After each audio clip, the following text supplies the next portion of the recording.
The future is now for the NBA, and that future has taken the shape of two lanky giants.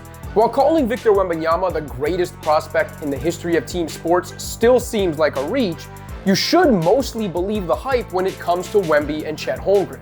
The two 7-footers represent the final frontier in the evolution of big men that has taken place over the last quarter century, and they arrive in the association ready to dominate from day one.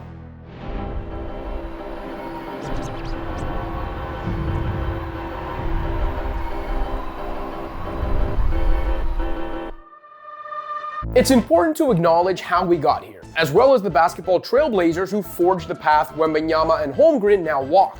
The three-point line and rules to limit the physicality of defenses freed up offensive movement and space. That led to a perimeter-dominated game where on-ball skills and shooting reigned supreme.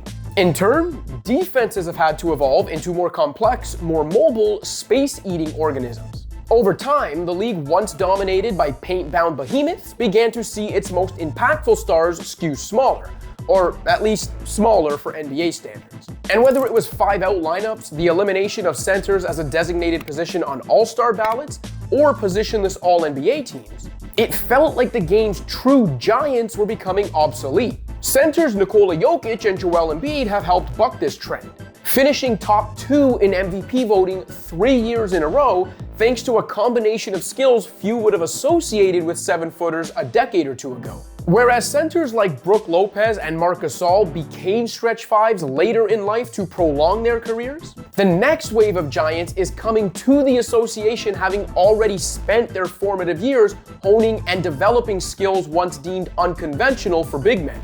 A world where on-ball skills, shooting, and defensive versatility are prioritized is all they know.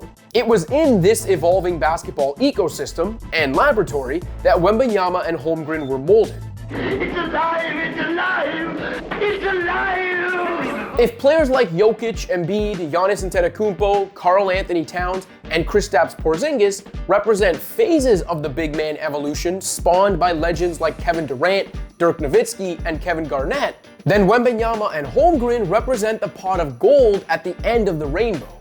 Bigger, more complete unicorns who've taken bits and pieces from all of those predecessors. So here we are today, with Wembanyama and Holmgren bringing their freakish combinations of size and skill to the NBA together. A recent preseason matchup between Wemby's Spurs and Holmgren's Thunder teased a simmering rivalry, showed fans why each rookie's minutes should be appointment viewing this season, and reminded every opponent why they should be downright frightened. They're real, and they're spectacular. At one point in that exhibition contest, Wembanyama knocked a ball loose in the paint with his right hand, while his left foot was practically stationed on the three-point line as he guarded a perimeter player. The ensuing turnover resulted in a fast break that was punctuated by a thunderous Wemby jam.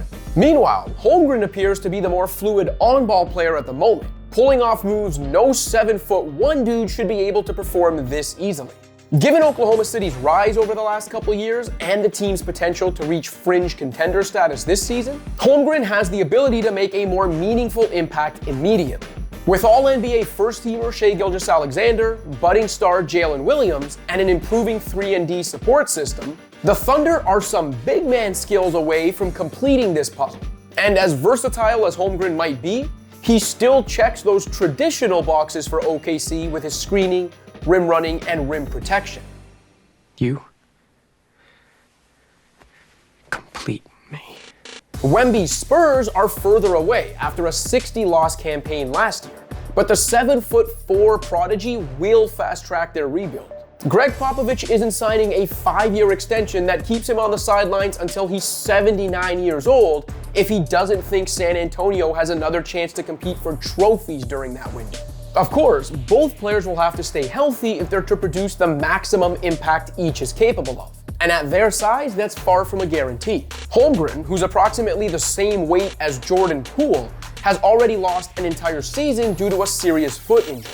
Wembanyama has tried to be as proactive as possible when it comes to protecting his unique body, but he has some ominous history to contend with. Of the 5 retired players 7'3" or taller who made at least one All-Star team, the average career length was only 705 games, or rather 1 game longer than the injury-plagued career of Penny Hardaway. Yao Ming and Ralph Sampson are the only 2 players 7'3" or taller to make an All-NBA team. The average length of their 2 careers was 471 games.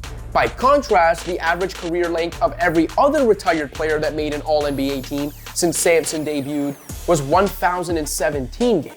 Okay, Debbie Downer, thank you for the support. The Spurs, Thunder, and general basketball fans alike are praying Wembanyama and Holmgren can buck those injury trends, with the hopes of 2 franchises and the continued evolution of big men resting on their shoulders. The thin towers are here.